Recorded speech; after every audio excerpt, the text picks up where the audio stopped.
My name is Matthew Mason. I teach history and American heritage. Collaborative learning to me means students taking more responsibility for their own learning rather than simply me feeding them information, them engaging actively with particular projects, but also mastering the kind of content that I want in the course from their own initiative. I use collaboration in my history classes because history is much more than memorizing dates. That's very often why people hate history. That's the way they were taught in high school. Go memorize these dates and come back to me and don't bother me with anything else. That's not what history is. It's about making interpretations about what happened. It's about analyzing what happened. It's about making connections between past events, establishing cause and effect, and establishing your own interpretation. And that's what I like about collaborative learning in history, is that it goes beyond sort of the reactive approach that the students have. They are engaged in making their own interpretation of history. An informed interpretation, that's where my lectures and the readings they're doing come in, but I want them to be able to learn to think historically and to think analytically, which is much more about what history is. The way I teach has very much to do with developing skills beyond history. Even most of the history majors are not going to be professional historians by the time they get done.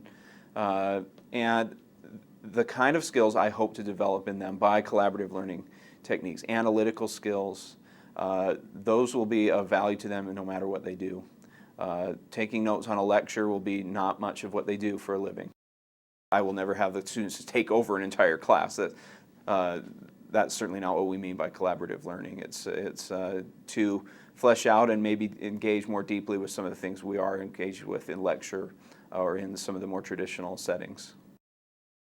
Well, some of the things that have worked the best, that have been the most collaborative, specific projects that I've done, one has to do with our history teaching majors. So have them do a mini lecture and have them do a lesson plan and so forth. So they're engaging with the same level of research as some of the other students writing a research paper, but then they have to think about, I think the virtue of that is they have to think about the material, how would I teach this, as opposed to what am I going to do to just get a good grade on the exam.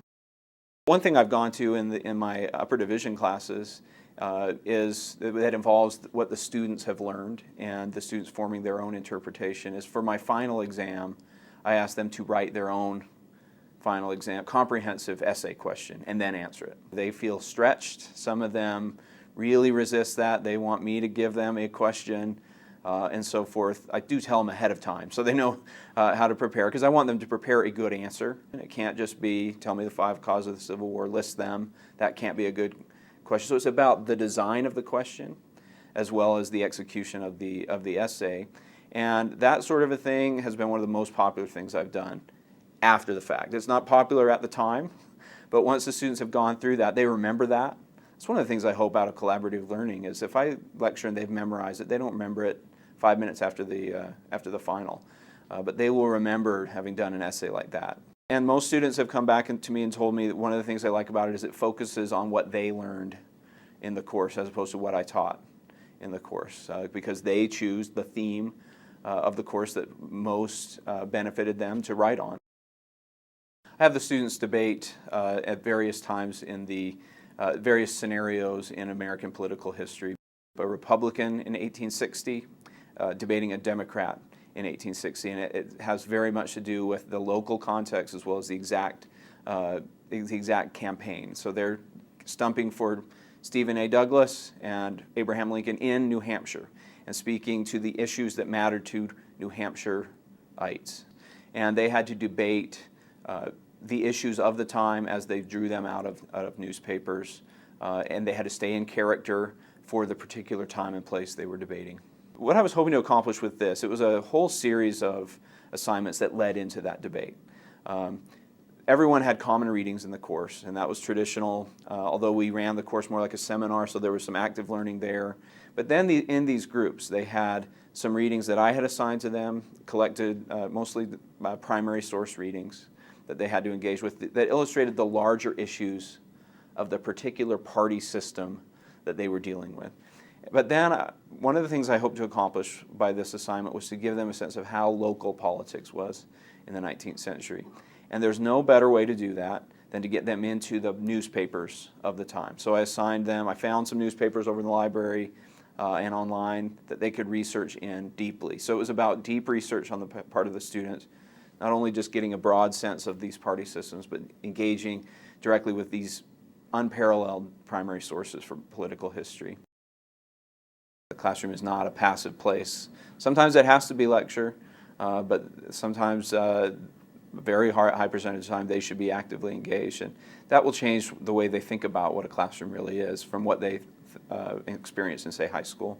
I think these techniques you do see some improvement over time with students. The ideal is if you could see them maybe 2 or 3 semesters after this and see if they, but I see improvement over time within a semester. Some of the times with this, the debate that I do in this U.S. politics class, those debates got better over the course of the semester as they learned from each other how to do it. In a way, I felt sorry for the pioneers who did the first group. But then our discussions in class got better because they were used to engaging actively in their own learning in this class. And so, and I think the essays that they wrote were better because they understood that what we were about was interpretation and them taking over their own interpretation of history. But the idea here is to develop good students into being better students, and I do see that in the short amount of time I'm with them in one particular semester.